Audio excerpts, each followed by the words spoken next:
In this video, I will tell you about how to attempt UPSC prelims.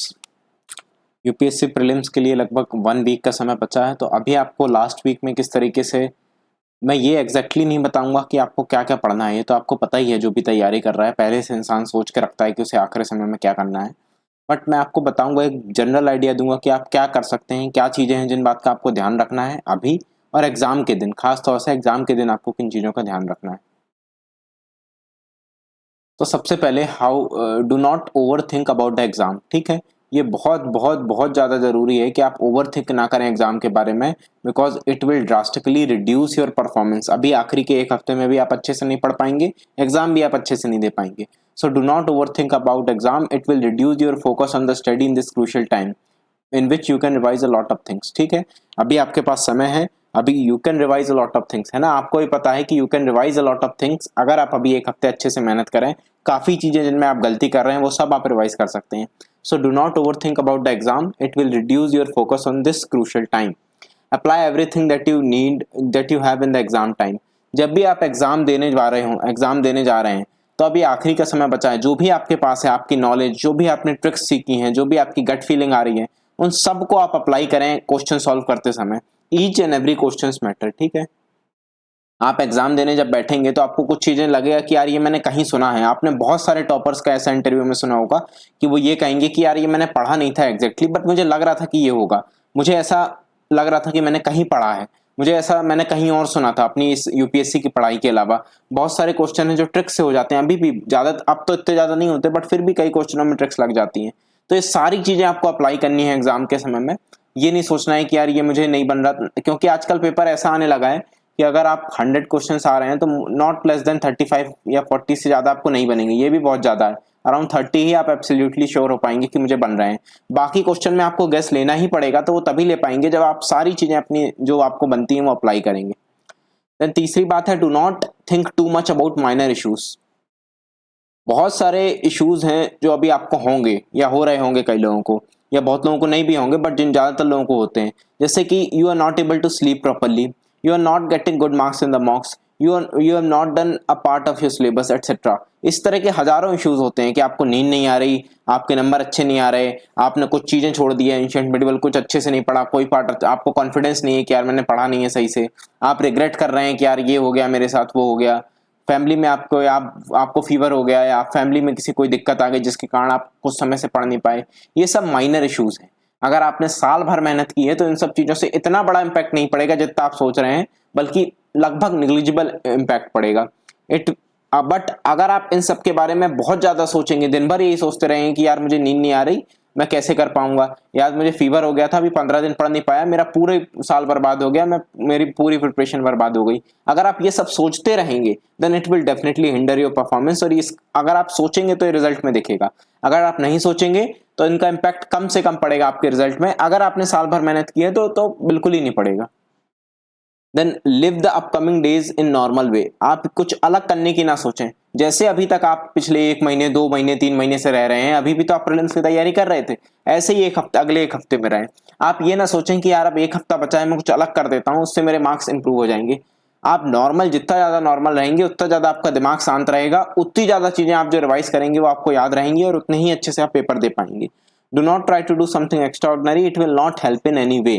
Then revise PYQ of last 5 years, it will definitely help. ये मैंने इस साल किया था 2020, इस साल मतलब 23 या 22 के प्रीलिम्स में किया था, और मुझे काफी फायदा मिला।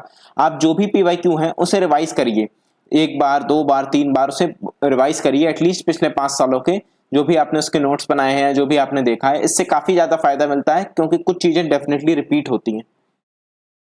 Then do not live in imagination regarding exam day. बहुत सारे लोगों के साथ ये होता है कि वो इमेजिनेशन में रहते हैं एग्जाम डे की, कि यार एग्जाम आएगा तो मैं 80 क्वेश्चंस कर दूंगा, मेरे इतने सही हो जाएंगे, मेरे इतने नंबर आ जाएंगे, उसके बाद मैं इस तरीके से तैयारी करूंगा। मतलब वो सपनों की दुनिया में जीते रहते हैं कि यार ऐसा हो जाएगा, वैसा हो जाएगा, कुछ नहीं होने वाला। So do not live in imagination regarding exam day, nothing will happen.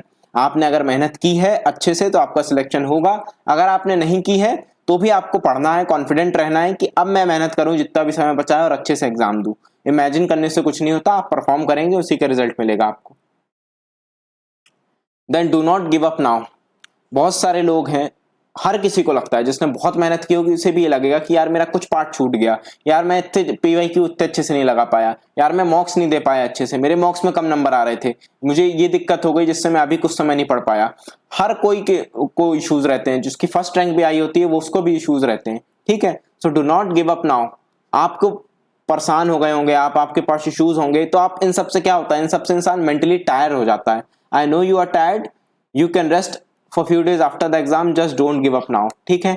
कोई भी इश्यूज हो, आपको कुछ भी टेंशन लग रहा हो, कुछ भी हो, आप उस पर ज्यादा फोकस ना करके अपनी सिर्फ अगले 7-8 दिन की जो भी जितना ही समय बचा है उसकी तैयारी में फोकस करें। Do not give up now, it will definitely help you. अगर आप अभी अच्छे से कर रहे हैं तो डेफिनेटली अगर आपका दिमाग शांत रहेगा तो एग्जाम में मदद मिलती है। नॉट स्टडीड मच, आप हो सकता है आप में से कई लोगों ने पढ़ाई ना होते अच्छे से, डेफिनेटली उससे चांसेस तो कम होते हैं, but I know lot of people who cleared the prelims, ठीक है। I know lot how to think, ठीक है। I know a lot of people, ये मैं ये लिखना वाला था कि I know a lot of people जिनको लग रहा था कि उन्होंने अच्छे से नहीं पढ़ा, उनकी नहीं थी एक्चुअली इतनी अच्छी नहीं थी तैयारी, बट फिर भी प्रीलिम्स क्लियर हो गया। बिकॉज प्रीलिम्स में थोड़ा बहुत लक का भी रोल होता है। प्रीलिम्स में कई बार ऐसी चीजें होती हैं कि आपको दिमाग उस समय क्लिक कर जाता है, आपके क्वेश्चन सही हो जाते हैं, आंसर सही हो जाते हैं। सो अगर आपने अभी भी इतने अच्छे से नहीं पढ़ा है तो आप परेशान ना हो, अगले एक हफ्ते अच्छे से पढ़ें, मेंटली शांत रहें और अच्छे से एग्जाम दें। Be confident, it's very very very important to be confident अभी और एग्जाम देते समय भी। 100% अगर आप कॉन्फिडेंट हैं, काम है, तो आपको 3 से 4 क्वेश्चन का फायदा होगा, और यही 3 से 4 क्वेश्चन डिसाइड करते हैं।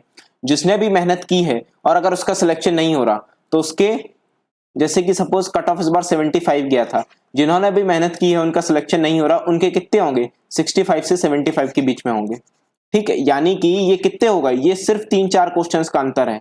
इतने ही ज्यादातर लोगों के इसके रेंज में, बहुत लोगों के, लाखों लोगों के नंबर आते हैं, हजारों लोगों के जिन्होंने मेहनत की है उनके इसी रेंज में आते हैं, तो उनके थोड़े से ही रह रहा है, ये थोड़े ही 3-4 क्वेश्चन है। और ये कब गलत होते हैं, जब आपका कॉन्फिडेंस आप उस समय लूज कर जाएं कि यार मैंने पढ़ा अभी, या एग्जाम देते समय आप अपना कॉन्फिडेंस लूज कर जाएं कि यार मैंने पढ़ा नहीं अच्छे से, यार पेपर बहुत कठिन है, आप मतलब वो एंजाइटी में आ जाए बहुत ज्यादा पेपर देते समय कि यार बन नहीं रहा मुझे। इनसे 100% क्वेश्चन गलत हो जाते हैं, ये मैंने खुद एक्सपीरियंस किया है कि अगर आप बहुत ज्यादा, आपका दिमाग काम नहीं है, शांत नहीं है अंत के समय में एग्जाम देते समय, तो 100% क्वेश्चंस गलत होते हैं। तो ये आपको याद रखना है कि आपको कॉन्फिडेंट, एकदम हाई कॉन्फिडेंस में रहना है, दिमाग को शांत रखना है और अच्छे से पेपर देना है।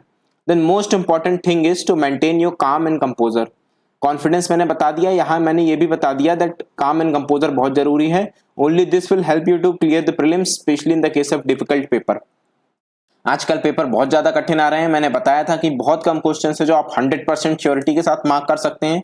तो आप बाकी क्वेश्चंस कैसे कर पाएंगे, बाकी क्वेश्चंस तब कर पाएंगे जब आपका दिमाग शांत होगा, और जो भी आपने पढ़ा है पूरे साल भर में या इसके पहले भी, वो आप सारी नॉलेज अपनी उस समय यूज कर पाएंगे। और ये तभी कर पाएंगे जब आपका दिमाग शांत होगा, आप कॉन्फिडेंट होंगे। ये बहुत बहुत बहुत ज्यादा जरूरी है, इसको लोग इग्नोर कर देते हैं, बहुत पढ़ के जाते हैं, बट फिर भी उस समय उनको पता नहीं क्यों ऐसा होता है कि एंजाइटी हो जाती है, घबराहट बहुत ज्यादा हो जाती है, और उससे 100% हार्म होता ही होता है, specially in case of prelims.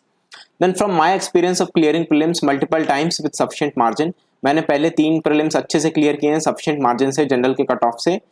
मैं एक बात ये आपको गारंटी से कह रहा हूं कि it does not matter if the paper is hard और इजी। जैसे पिछले साल बहुत हार्ड आया तो कट ऑफ कितना ज्यादा नीचे गिर गया, 75 मार्क्स आया, ठीक है। क्यों हुआ ऐसा, बिकॉज पेपर हार्ड था, हो सकता है इजी आए तो 105 हो जाए। So do not make any perception in the exam hall itself.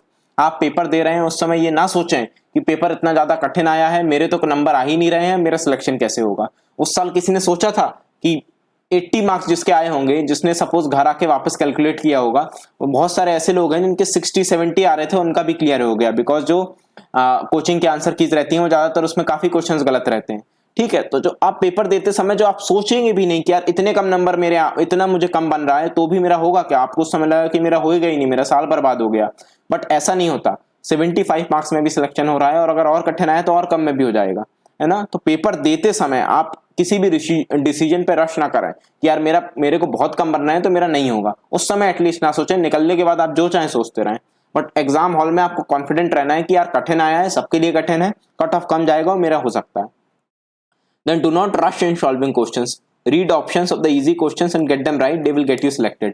आप जब भी क्वेश्चन पेपर सॉल्व कर रहे हो प्रीलिम्स का, ये बहुत ज्यादा इंपॉर्टेंट बात है कि आप रश ना करें कोई भी क्वेश्चन सॉल्व करने के प्रति, है ना। जैसे आपको कोई क्वेश्चन आपने पढ़ा, आपने पहला ऑप्शन पढ़ा, आपको लगा कि यार यही सही है, मार्क कर देता हूं, प्लीज सारे ऑप्शन पढ़ें, खासकर ये कब होता है, ये इजी क्वेश्चंस में होता है, जो आपने पढ़ा है, लगता है कि जल्दी से मार्क करो, अगले में पढ़ते हैं, समय कम है, बट एटलीस्ट इजी क्वेश्चंस में आपको ऐसा बिल्कुल भी ऐसा नहीं करना है, बिकॉज वो आपके गलत होने के चांसेस रहते हैं, और अगर वो गलत हो गए तो आपका सिलेक्शन नहीं होगा।